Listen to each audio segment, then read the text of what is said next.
Okay, you guys, this is for red notes and black notes. This is the circle of fifths. I'm going to explain the circle of fifths to you, and I'm going to explain in great advanced detail a story that I like to use to help me improvise and write music as well. So we're going to go through the fundamentals of the circle of fifths, and then we'll talk about the story. First, fundamentals. Circle of fifths is built on the 12 tones in music, and just like a clock, we have 12 numbers. The circle of fifths, which now looks like a clock, has 12 keys. Sharps go down the right side, flats go down the left side. Sharps go down the right side, flats go down the left side. In music, we know we only have 7 letters. So you can sharp at the maximum 7 letters, and you can flat at the maximum 7 letters. Okay? Let's go and start at 12 o'clock. 100 hours is no sharps, no flats. That's the key of C. So we're going to play the scale, which remember 7 pitches. And then we add number 8 to complete it. Do, re, mi, fa, sol, la, ti, do. 1, 2, 3, 4, 5, 6, 7, 8. This is called the circle of fifths. So I like thinking about the clock as like a neighborhood with 12 houses. So to get to your neighbor's house, you need to go 5 steps. Circle of fifths. So we were just in the key of C, no sharps, no flats. C, D, E, F, G, A, B, C. Number 5 from C, 1, 2, 3, 4, 5 is G. That means G is at 1 o'clock. He's going to have 1 sharp. You always know what the new sharp is to add because it's that key's number 7. So we're in the key of G. We need to add his sharp. Number 7 would be, just to the left, F. F sharp. So we're going to go G, A, B, C, D, E, F sharp, and to complete G. Who's G's neighbor? Let's go up 5. D. D will have the F sharp, so we always keep the previous sharps. So we got F sharp. And now we're going to go and throw in number 7, C sharp. D is D, E, F sharp, G, A, B, C sharp, D. That's it. Let's go to his neighbor. Up 5 is A. A is going to have F sharp, C sharp, and now number 7, G sharp. A, B, C sharp, D, E, F sharp, G sharp, A. That's it. Let's go to his neighbor. Up 5 is the key of E. We now have F sharp, C sharp, G sharp, and now D sharp. So E, my favorite key, I'll explain one day why, is E, F sharp, G sharp, A, B, C sharp, D sharp, E. Let's go up 5 from him. That's the key of B. Our new sharp is going to be A sharp. So we're going to go B, C sharp, D sharp, E, F sharp, G sharp, A sharp, B. Only 2 white notes in that, okay? And the ones that follow as well. So let's go to his neighbor. Up 5, we have to keep the accidentals. So even though it is B, C, D, E, F, we have to keep those accidentals of B, C sharp, D sharp, E, F sharp. So F sharp is number 5. That's our new neighbor. And who's to the left of F is E. So we need to now have E sharp is our new sharp. So the key of F sharp, down at the bottom of the clock, 6 o'clock, 6 sharps, is the key of F sharp. F sharp, G sharp, A sharp, B, C sharp, D sharp, E sharp, and F sharp. And like we said, there's 7 letters. The maximum amount of sharps you can have is 7. And here he is. 1, 2, 3, 4, 5 is the key of C sharp. It's easy to remember because the 0 sharps is the key of C. 7 sharps is C sharp. Very easy to remember there. So who's to the left of C? B. So we need to sharp B. We now have B sharp. So all 7 letters are going to be sharped for the key of C sharp. C sharp, D sharp, E sharp, F sharp, G sharp, A sharp, B sharp, C sharp. And that is the maximum amount of sharps. So we now are done. At 7 o'clock is how far those sharps swing around. Okay? Now what I like to do is, we could of course keep going clockwise, but now we're into drift to flat territory. So what I like to do is go back to the top of the clock, 100. And now because counterclockwise we go left, we are going to go down 5 notes on the piano to figure out who our flat keys are. So remember, at the top of the clock, 100 is C, 1, 2, 3, 4, 5, 6, 7, 8, C, no sharps, no flats. In order to figure out who his neighbor is, we have to go left, go to his neighbor, down 5 notes. That's the key of F, all right? Now, really the way that this works is that you actually now do number 4 is who you're going to flat, okay? So the key of F actually has a B flat in it, all right? You can think of, if you want to remember it that way, you can. It's no big deal. Just always remember number 4 is who we're going to flat for the flat sides. So we have, again, key of F. F, G, A, B flat, C, D, E, F. Who's his neighbor? Let's go down 5. Remember, you have to keep the accidentals. So while you do want to say F goes down to B, B must be flat. So now 2 flats is the key of B flat. So 11 o'clock was the key of F. We're now at 10 o'clock on the clock. 2 flats is the key of B flat. And number 4 in B would be in E. So we have E flats now. B flat, C, D, E flat, F, G, A, B flat. Let's go down 5 from B flat. We have E flat. Number 4 from E is A flat. So now we have B flat, E flat, A flat. So E flat, F, G, A flat, B flat, C, D, E flat. Let's go down 5 from E flat. A flat. We now need to include D flat. So A flat is A flat, B flat, C, D flat, E flat, F, G, A flat. We just completed all 12 keys. We're basically done, and we stopped with 4 flats. I personally like the sharp side better. It's just the way I improvise, play music. A lot of the songs I like are on the sharp side. A lot of people, though, like the flat side. So let's continue with the flats, okay? Because we still know that we can get up to 7 flats as the max. We just stopped at 4, A flat. So let's go down 5 and see who our 5 flats are. D flat. We're now in D flat. And we know our new flat's going to be G flat. Now, D flat, we've already played. It was the key of, what's the enharmonic? Enharmonic name for D flat is C sharp. We already did the key of C sharp, had 7 sharps. But now we're looking at it in the terms of 5 flats, D flat. And in fact, you're going to see this key a lot more than you'll see C sharp. C sharp is great for transposing because all you do is if you're playing a song in the key of C, just think I'm going to sharp every single note. That's about the only time you're going to see it is when you're actually transposing up a half step to C sharp because nobody wants to sit there and remember 7 sharps. It's much easier to just think 5 flats. So they'll actually put, if you want to play a song in this sound, you will notate it most of the time unless you're being a kind of a jerk. You're going to notate in D flat. Okay? D flat, 5 flats. D flat, E flat, F, G flat, A flat, B flat, C, D flat. That was 5 flats. Let's go to 6 flats. Down 5 notes is G flat. And harmonically, it was F sharp. Here's what's kind of cool. At 6 sharps down at the bottom of the clock is also 6 flats. So they meet up there. This is the bottom of the clock. We're going to go over G flat. G, number 4 is C. So we got a now flat C. So we're going to go G flat, A flat, B flat, C flat, D flat, E flat, F, and G flat.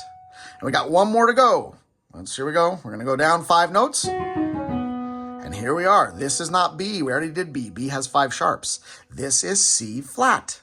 We're now in the key that has 7 flats. Again, I can't recall seeing a piece in this unless they were being, again, kind of punks, because you might as well say you're in the key of B. But to complete the math and to say the maximum amount of flats you can have is 7, and if you ever wanted to transpose out of C and you want to go down a half step, you flat all 7 letters. We now are in the key of C flat, which means we're going to now flat the E as well, E flat. So we're going to go C flat, D flat, E flat, F flat, G flat, A flat, B flat, C flat. Much easier to think about the key of B, but that is it. We have now maxed out and done all 7 flats. Okay? Let's go and just talk real quickly about that series of sharps and flats. Okay? Now, the series goes as fifths as well. So remember, called the circle fifths. Let's go back up at the top. The key of C had no sharps, no flats. How do we know what the first sharp is? Remember, when we go to the key of G, this number 7 was F, so F is our first sharp. And here's how you remember the sequence of sharps. All you need to do is remember up 5. So let's say the key of C sharp, 7 sharps. What's the order of sharps? Just go away 5 notes from where we start. F sharp, up 5 notes. C sharp, up 5 notes. G sharp, up 5. D sharp, A sharp, E sharp, B sharp, and we're back to, of course, F sharp, we already said. So we just maxed out our 7 sharps. It goes in that order of fifths, and here it is. You can also now, let's do flats. What's the order of flats? Just go counterclockwise, go left, and we'll know the order of flats. So we know that in the key of F, we had B flat. So Go down 5. So the key of C flat, the order of flats are B, E, A, D, G, C, F, flat. That's it. Those are the order of flats. And when you go down 5 more, we're back to B. So the order of flats is in fifth intervals, and the order of sharps is in fifth intervals. Hence, the circle of fifths. Okay? Great. Now we're going to go and talk about relative and parallel minors. We're going to get close to this story that I like to tell and show you how to improvise with it. Okay? Every major key that we just went through, all 12, has a relative minor. And the relative minor is number 6 in the scale. Easy as that. So if C major, remember major sounds positive, happy, uplifting. They all have their relative minor. It's number 6. So C major's relative minor is A minor, which means if we keep the DNA, the code stays the same, the notes stay the same, we are in its relative minor. So A, with no sharps, no flats, is the relative minor of C. So if you play something like Twinkle Twinkle Little Star in the key of C major, 1 1 5 5 6 6 5 4 4 3 3 2 2 1, and you want to give it to the sad relative or serious relative, the minor, just move to A and play the same numbers. And if you move it to any others, it's not going to sound quite the same. See how it just sounds darker and sounds serious? If I move it to B, listen. Doesn't sound right, does it? If I move it to E, it sounds okay, but still not close enough. We're missing a note off. This is why every major key has its relative minor. I'd recommend getting used to actually counting down a minor third, because that's how you can figure out who 6 is faster. And for those of you, you guys should know that, you red notes. Especially you black notes, you should know it too. Hey, instead of counting up 6, just go down 3. That's my relative minor, okay? Now let's go and talk a bit about this. This is the story that I like, because we got to go and organize this just a little bit better, and this story will help, okay?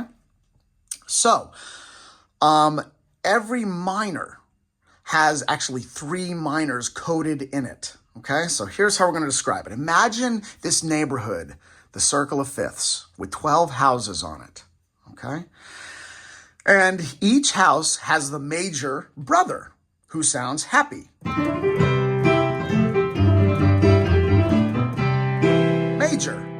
And each house with its major brother that's in it has a serious sister, minor. And she sounds serious. Not necessarily sad, just serious.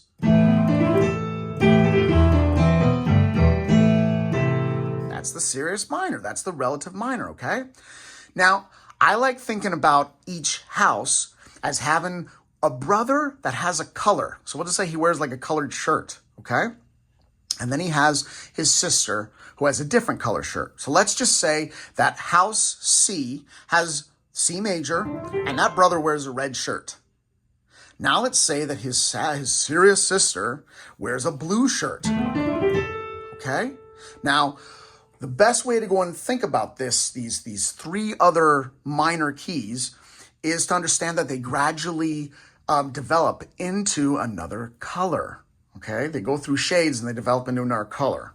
Okay, so let's say that the sisters, each sister likes one of the brothers from the other house. Okay, so let's say that C major, who's red, his serious sister, who's blue, likes the guy in the other house, who's A major, and he is blue as well. So she actually likes him. She's a good match for him, okay? So, the 3 types of minor keys are this, and I'm going to explain why, but we have the natural minor. So when the sister is in her house, she's naturally very serious, and that means the DNA is the exact same as C major. So A minor was all white. That's the natural minor scale. The next is called the harmonic minor, and all we do is we sharp number 7. So this actually makes it sound like she's really serious, but near the end, she starts to lighten up just a little bit, okay? The melodic minor, who's now the 3rd one, you sharp 6 and 7. gradually she's becoming more and more major. She's still serious up in the front, but she becomes more and more major. And then if you change just one other note, number 3, she actually becomes major. Okay? This is what's called the parallel.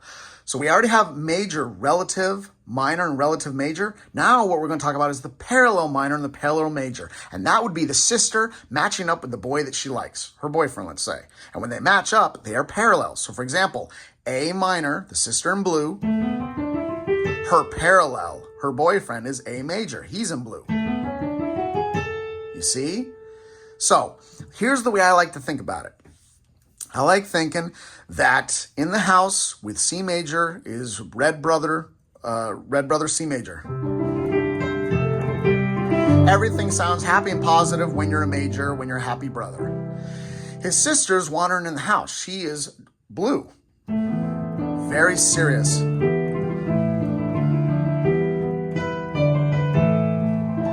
But she wants to go see her boyfriend down the street, A major. So she walks out the front door. And now she's harmonic. She's just a little bit happier because she's out of the house. She still sounds serious. But she sounds a little bit happier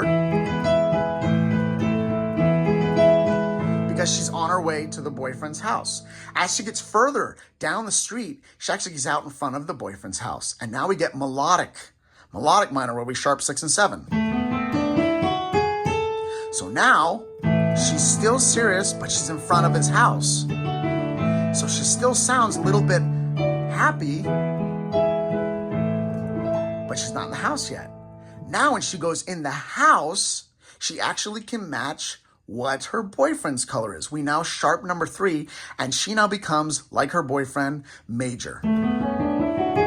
So we now have sharp number 3, number 6, and number 7 to complete and have a new DNA where she's in her boyfriend's house and sounds happy with the boyfriend, A major.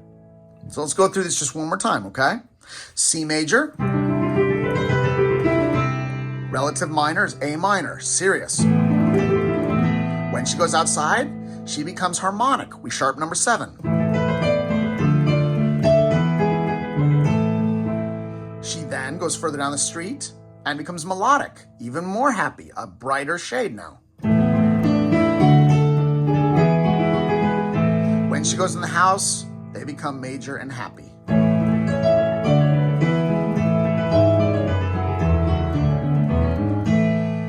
So then the question is, brother C major, who's his relative, who's his parallel minor? His parallel minor would be C minor. So when C minor leaves her house, she becomes harmonic. Then she goes down the street, she becomes melodic.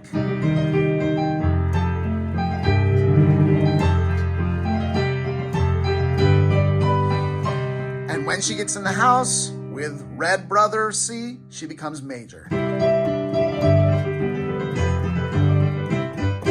That's just the way I try to I like to think about those relatives versus the parallels. Here's another quick little side note, and then you're done. This is everything you need to know basically about the circle of fifths. We can go into more, for my black notes, more advanced talk on how to utilize the circle of fifths when you're even playing a key, because it is a great tool. It's also important to get out of the circle of fifths. That's for our second degree blacks, okay? But here's what's important to remember. In any key, for the most part, whenever we're playing a song, it's tonic, subdominant, dominant that are the most common chords. That is chord 1, chord 4, chord 5. So in the key C major, C, F, G. It's the same thing with minor. Number 1, number 4, and number 5. So A minor would be 1, A minor, 4, D minor, 5, E minor. As we start to change and go into the harmonic and the melodic, we actually start putting on major chords. That's how the sister starts becoming happier, because now she has those major sounds. So, for example, when we're doing harmonic minor, chord number 1 is still minor, chord number 4 is minor, but now chord number 5 is major.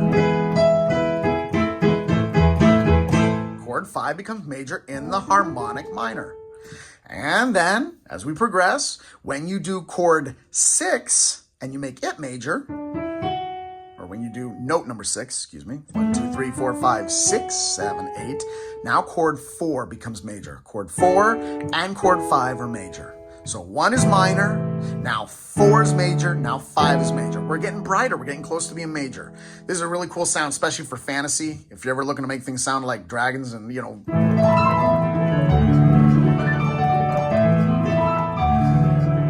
for those of you who are my students or my friends, you guys know one of my favorite movie composers is James Horner, and he's always